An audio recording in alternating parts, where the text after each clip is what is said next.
ಸ್ನೇಹಿತರೆ, ಈಗ ವೈಶಾಖ ಮಾಸದಲ್ಲಿ ಸ್ನಾನಕ್ಕೆ ಬಹಳನೇ ಮಹತ್ವದ.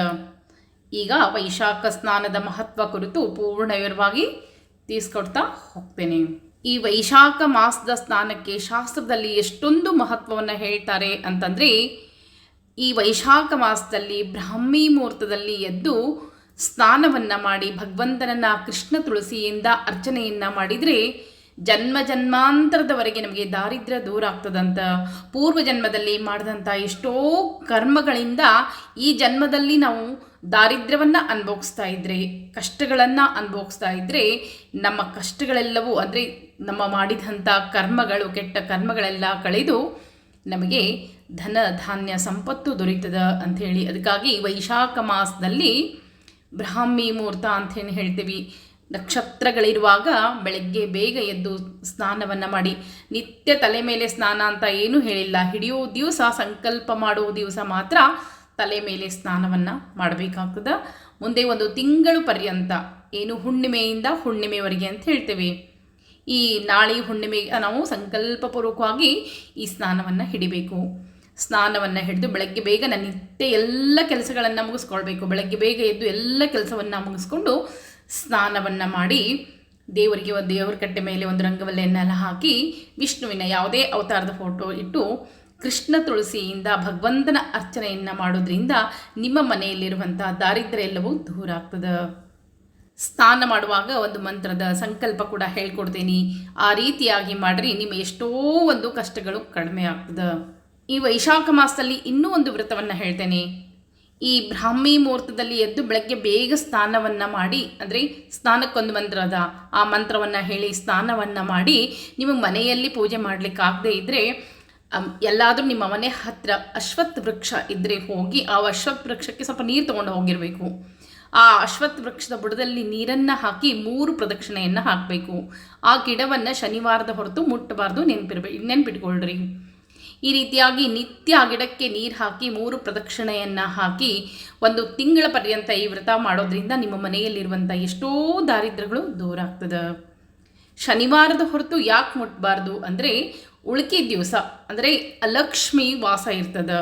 ಶನಿವಾರ ಲಕ್ಷ್ಮೀ ಸಹಿತ ವಿಷ್ಣು ದೇವರ ವಾಸ ಇರೋದ್ರಿಂದ ಶನಿವಾರ ದಿವಸ ಮಾತ್ರ ಅಶ್ವತ್ಥ ವೃಕ್ಷವನ್ನು ಮುಟ್ಟಿ ನಮಸ್ಕಾರ ಮಾಡಬೇಕು.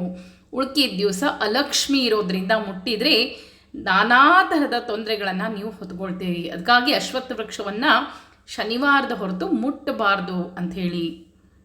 ಇದಕ್ಕೂ ಒಂದು ವಿಶೇಷವಾಗಿರುವಂಥ ಕಥೆಯಾದ ಪುರಾಣದಲ್ಲಿ, ಅದನ್ನು ಇನ್ನೊಂದು ದಿವಸ ಹೇಳ್ತೇನೆ. ಇನ್ನು ವೈಶಾಖ ಮಾಸದಲ್ಲಿ ಯಾರ ಮನೆಯಲ್ಲಿ ಗೋವುಗಳಿದ್ದರೆ ಅಥವಾ ನಿಮ್ಮ ಮನೆಯ ಅಕ್ಕಪಕ್ಕದಲ್ಲಿದ್ದರೆ ಗೋವುಗಳಿದ್ದರೆ ಅವುಗಳಿಗೆ ಗೋಗ್ರಾಸವನ್ನು ನಿತ್ಯ ಕೊಡಬೇಕು. ನಿತ್ಯ ಆಕಳಿಗೆ ಪೂಜೆಯನ್ನು ಮಾಡಿ ಗೋಗ್ರಾಸವನ್ನು ಕೊಟ್ಟು ಅದರ ಮೈ ತೂರಿಸ್ಬೇಕು ಅಂತ ಹೇಳ್ತಾರೆ. ಅಂದರೆ ಅವರ ಮೈ ಮೇಲೆ ಗೋವುಗಳ ಮೈ ತುರುವಿಕೆಯಿಂದ ಕುಲ ಉದ್ಧಾರ ಆಗ್ತದೆ ಅಂಥೇಳಿ ಶಾಸ್ತ್ರ ಹೇಳ್ತದೆ. ಅದಕ್ಕಾಗಿ ಈ ವೈಶಾಖ ಮಾಸ ಅನ್ನೋದು ಬಹಳನೇ ಶ್ರೇಷ್ಠವಾದದ್ದು. ಈ ವೈಶಾಖ ಮಾಸದಲ್ಲಿ ವಿಶೇಷವಾಗಿ ಕೆಲವು ದಾನಗಳನ್ನು ಹೇಳ್ತೇನೆ ನೋಡ್ರಿ.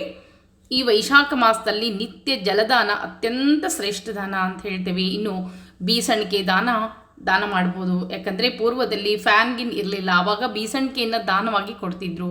ಈಗ ಎಷ್ಟೋ ಜನ ಬೀಸಣಿಕೆ ಕೊಟ್ಟರೆ ತೊಗೊಂಡು ಒಗೆದು ಬಿಡ್ತಾರೆ. ಆದ್ರೆ ಬೀಸಣಿಕೆ ದಾನ ಅತ್ಯಂತ ಶ್ರೇಷ್ಠ ದಾನ ಅಂತ ಅನ್ನಿಸ್ಕೊಳ್ತದೆ. ಇನ್ನು ಛತ್ರಿ ದಾನ, ಈಗ ಬಿಸಿಲಿರೋದ್ರಿಂದ ಛತ್ರಿಯನ್ನು ದಾನ ಮಾಡೋದ್ರಿಂದ ಶ್ರೇಷ್ಠ ದಾನ ಅನ್ನಿಸ್ಕೊಳ್ತದೆ. ಚಂದನ ದಾನ, ಚಂದನ ಏನಿರ್ತದಲ್ಲ ತಂಪಾಗಿರುವಂಥ ವಸ್ತು ಅದು. ಆ ದಾನದಿಂದ ಮನೆ ತಂಪಾಗಿರ್ತದಂತ, ನಿಮ್ಮ ಮನೆ ಕೂಡ ಶಾಂತ ಆಗಿರ್ತದೆ. ಅದಕ್ಕಾಗಿ ಚಂದನ ದಾನ ಅತ್ಯಂತ ಶ್ರೇಷ್ಠ ದಾನ. ಇನ್ನು ಬ್ರಾಹ್ಮಣನಿಗೆ ಪಾದರಕ್ಷೆ ದಾನ, ಇವು ಅಂದರೆ ನೀವು ಯಾರಿಗಾದ್ರೂ ಏನಾದರೂ ದಾನ ಕೊಡಬೇಕಿದ್ರೆ ಹೊಸ ಪಾದರಕ್ಷೆಯನ್ನು, ಇದು ಪಾದರಕ್ಷೆ ದಾನವನ್ನು ಮಾಡೋದು ಬಹಳನೇ ಶ್ರೇಷ್ಠ ದಾನ ಅಂತ ಅನ್ನಿಸ್ಕೊಳ್ತದೆ. ಇನ್ನು ಈ ವೈಶಾಖ ಮಾಸದಲ್ಲಿ ನದಿ ಸ್ನಾನಕ್ಕೆ ಬಹಳನೇ ಮಹತ್ವದ. ಇನ್ನೊಂದು ವಿಶೇಷವಾದ ವಿಷಯವನ್ನು ಹೇಳ್ತೇನೆ, ಕೇಳಿಸ್ಕೊಳ್ರಿ. ಬಹಳಷ್ಟು ಜನರು ನದಿಗೆ ಸ್ನಾನಕ್ಕೆ ಹೋದಾಗ ಹಾಕ್ಕೊಂಡಿದ್ದ ಬಟ್ಟೆಯನ್ನು ನದಿಯಲ್ಲಿ ಬಿಟ್ಬಿಡ್ತೀರಿ. ಬಹಳಷ್ಟು ಮಂದಿ ನೋಡೇನು ನಾನು. ಆ ಹಾಕ್ಕೊಂಡಿದ್ದ ಬಟ್ಟೆಯನ್ನು ಅಂದರೆ ನಮ್ಮ ಪೀಡೆ ಹೋಗ್ತದೆ ಅಂಥೇಳಿ. ಆದರೆ ನದಿ ಅನ್ನೋದು ದೈವ ಸಾನ್ನಿಧ್ಯ ಇರ್ತದೆ ನದಿಯಲ್ಲಿ. ಹೀಗಾಗಿ ನೀವು ಹಾಕ್ಕೊಂಡಿದ್ದ ಬಟ್ಟೆಯನ್ನು ಆ ನದಿಯಲ್ಲಿ ಬಿಟ್ಟಾಗ ನಿಮಗೆ ಈ ಜನ್ಮ ಅಥವಾ ಮುಂದಿನ ಜನ್ಮದಲ್ಲಾದರೂ ದಾರಿದ್ರ್ಯನ ಕಾಡ್ಲಿಕ್ಕೆ ಶುರುವಾಗ್ತದೆ. ವಸ್ತ್ರಕ್ಕೆ ನಿಮಗೆ ಎಷ್ಟು ಕೊರತೆ ಆಗ್ತದೆ ಅಂದ್ರೆ ಅದಕ್ಕಾಗಿ ನಾವು ಹಾಕ್ಕೊಂಡಿದ್ದ ಬಟ್ಟೆಯನ್ನು ನದಿಯಲ್ಲಿ ಯಾವತ್ತೂ ಬಿಡಬಾರ್ದು. ಕೆಲವರು ಹೆಂಗೆ ಹೇಳ್ತಾರೆ ಅಂತಂದ್ರೆ, ನದಿಯಲ್ಲಿ ನಾವು ಬಟ್ಟೆಗಳನ್ನು ಅಂದ್ರೆ ಸ್ನಾನ ಮಾಡಿ ನದಿಯೊಳಗೆ ಬಿಟ್ಬಿಟ್ರೆ ನಮ್ಮ ಪೀಡೆ ಎಲ್ಲ ಪರಿಹಾರ ಆಗ್ತದೆ ಅಂಥೇಳಿ. ಪೀಡೆ ಪರಿಹಾರ ಆಗೋದಿಲ್ಲ, ಇನ್ನೂ ಪೀಡೆ ಹೆಚ್ಚಾಗ್ತದೆ. ಯಾವಾಗಲೂ ನಾವು ನದಿಗೆ ಬಾಗಿಣವನ್ನು ಕೊಡ್ತೇವೆ. ಹೊಸ ಮರದಲ್ಲಿ ಎಲ್ಲ ಬಾಗಿಣದ ಸಾಮಗ್ರಿಗಳನ್ನ ಹಾಕಿ ಹೊಸ ಒಂದು ಸೀರೆಯನ್ನು ಇಟ್ಟು ಬಳಿ, ಅರಿಶಿನ, ಕುಂಕುಮ ಎಲ್ಲವನ್ನ ಇಟ್ಟು ದೇವಿ ಸ್ವರೂಪ ಅಂಥೇಳಿ ಆಕೆಗೆ ಬಾಗಿಣವನ್ನು ಕೊಡ್ತೇವೆ. ಆದರೆ ನೀವು ಹಾಕ್ಕೊಂಡಿದ್ದ ಬಟ್ಟೆಯನ್ನು ಅದರೊಳಗೆ ಬಿಡ್ತೀರಿ ಅಂದ್ರೆ ಎಷ್ಟು ಸರಿ? ನೀವೇ ಯೋಚನೆ ಮಾಡಿರಿ. ಇನ್ನು ಮುಂದೆ ಯಾರೂ ನದಿಯಲ್ಲಿ ಹಾಕ್ಕೊಂಡಿದ್ದ ಬಟ್ಟೆಯನ್ನು ಒಗೆದು ಬರಲಿಕ್ಕೆ ಹೋಗಬೇಡ್ರಿ. ಯಾಕಂದರೆ ಅದೇನು ಬಿಟ್ಟು ನೀವು ಮೇಲೆ ಬರ್ತಿರಲ್ಲ, ಆ ಪಾಪವನ್ನು ನೀವು ತಗೊಂಡೇ ಮೇಲೆ ಬರ್ತೀರಿ. ಅದಕ್ಕಾಗಿ ಆ ರೀತಿ ಮಾಡಬಾರ್ದು. ಇನ್ನು ಈ ವೈಶಾಖ ಸ್ನಾನಕ್ಕೆ ಒಂದು ವಿಶೇಷವಾದ ಸಂಕಲ್ಪವನ್ನು ಹೇಳ್ಕೊಡ್ತೀನಿ. ಜೊತೆಗೆ ಸ್ನಾನ ಮಾಡುವಾಗ ಒಂದು ಹೇಳುವಂಥ ಮಂತ್ರ ಅದನ್ನು ಕೂಡ ನಾನು ಹೇಳ್ಕೊಡ್ತೀನಿ. ನಿತ್ಯ ಹೇಳ್ತಾ ಸ್ನಾನವನ್ನು ಮಾಡಬೇಕು. ಇಷ್ಟೊಂದು ವ್ರತಗಳನ್ನು ನಾನು ಹೇಳ್ಕೊಟ್ಟೇನಿ. ಈ ವ್ರತಗಳನ್ನು ಮಾಡಿ ನಿಮ್ಮ ಕಷ್ಟಗಳನ್ನ ಕಳ್ಕೊಳ್ಬೇಕು.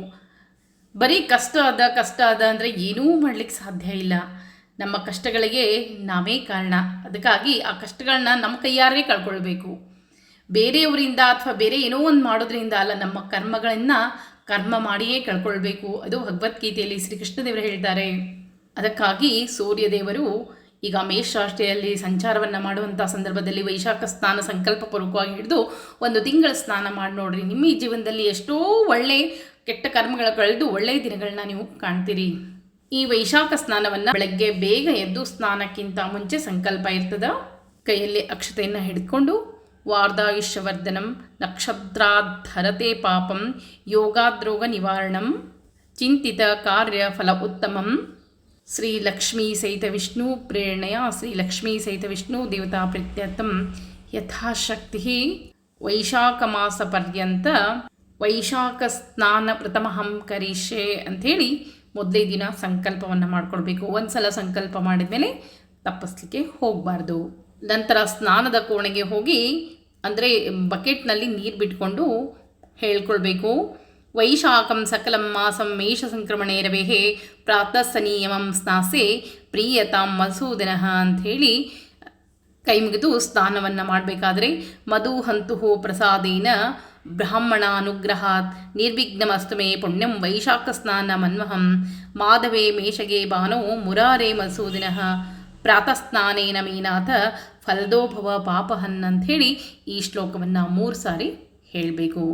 ನಂತರ ಸ್ನಾನ ಮಾಡ್ಕೊಂಡು ಬಂದು ವಿಷ್ಣು ದೇವರನ್ನು ಯಥಾಶಕ್ತಿಯಾಗಿ ಕೃಷ್ಣ ತುಳಸಿಯಿಂದ ಪೂಜೆ ಮಾಡಿದರೆ ನಿಮ್ಮ ಎಷ್ಟೋ ಜನ್ಮದ ದಾರಿದ್ರ್ಯದಿಂದ ಬಳಲ್ತಾ ಇದ್ದರೆ, ಏನೋ ಒಂದು ಪೂರ್ವ ಜನ್ಮದಲ್ಲಿ ಮಾಡಿದಂಥ ಯಾವುದೋ ಒಂದು ಕರ್ಮದಿಂದ ನೀವು ಈ ಜನ್ಮದಲ್ಲಿ ನೋವಿನಿಂದ ಬೆಳ್ತಾ ಇದ್ದರೆ ಎಲ್ಲವೂ ನಿಮಗೆ ಮುಕ್ತಿ ಕೊಡ್ತಾನೆ ದೇವರು. ಅದಕ್ಕಾಗಿ ಈ ವೈಶಾಖ ಮಾಸ ಸ್ನಾನಕ್ಕೆ ಬಹಳನೇ ಮಹತ್ವದ. ಇನ್ನೊಂದು ಸಾರಿ ಹೇಳಿಬಿಡ್ತೀನಿ. ಈ ವೈಶಾಖ ಸ್ನಾನ ಪ್ರಾರಂಭ ಆಗೋದು 23ನೇ ತಾರೀಕು ಮಂಗಳವಾರ ಹುಣ್ಣಿಮೆ ದಿವಸದಿಂದ ಶುರುವಾಗ್ತದೆ. ಬಹಳಷ್ಟು ಮಂದಿ ಕೇಳ್ತೀರಿ, ಇನ್ನೂ ಚೈತ್ರ ನಡಿಲಿಗತ್ತದ, ವೈಶಾಖ ಎಲ್ಲದ ಅಂತ ಕೇಳ್ಬೋದು. ಒಂದು ತಿಳ್ಕೊಂಬಿಡ್ರಿ, ನಾವು ಯಾವುದೇ ನೇಮ ವ್ರತಗಳನ್ನು ಮಾಡಬೇಕಂದ್ರೆ ಶುಕ್ಲ ಪಕ್ಷದಿಂದ ಶುಕ್ಲ ಪಕ್ಷಕ್ಕೆ ಅಂಥೇಳಿ ಶಾಸ್ತ್ರದಲ್ಲಿ ಹಿಡಿತೇವೆ. ಅದಕ್ಕಾಗಿ ನಾವು ಹುಣ್ಣಿಮೆಯಿಂದಲೇ ನಮಗೆ ಈ ರೀತಿ ವೈಶಾಖ ಮಾಸ ಪ್ರಾರಂಭ ಆಗ್ತದೆ. ವೈಶಾಖ ಮಾಸದ ದಾನ ಆಗಿರ್ಬೋದು, ವೈಶಾಖ ಮಾಸದ ನೇಮ ನಿತ್ಯಗಳಾಗಿರ್ಬೋದು ಪ್ರಾರಂಭ ಆಗ್ತದೆ. ಅದಕ್ಕಾಗಿ ವೈಶಾಖ ಮಾಸದ ಒಂದು ವ್ರತವನ್ನು ಈ ಸ್ನಾನವನ್ನು ಹಿಡಿಯೋರು ನಾಳೆ ಹುಣ್ಣಿಮೆಯಿಂದಲೇ ಹಿಡಿಬೇಕು. ಹುಣ್ಣಿಮೆಯಿಂದ ಹುಣ್ಣಿಮೆಯವರೆಗೆ 1 ಮಾಸ ಅಂತಲೇ ಹೇಳ್ತೇವೆ. ಈ ರೀತಿಯಾಗಿ ವೈಶಾಖ ಸ್ನಾನದ ಮಹತ್ವವನ್ನು ಪೂರ್ಣ ವಿವರವಾಗಿ ತಿಳಿಸ್ಕೊಟ್ಟಿನಿ. ಮತ್ತೆ ಮುಂದಿನ ವಿಡಿಯೋ ಸಿಗ್ತೀನಿ. ನಮಸ್ಕಾರ.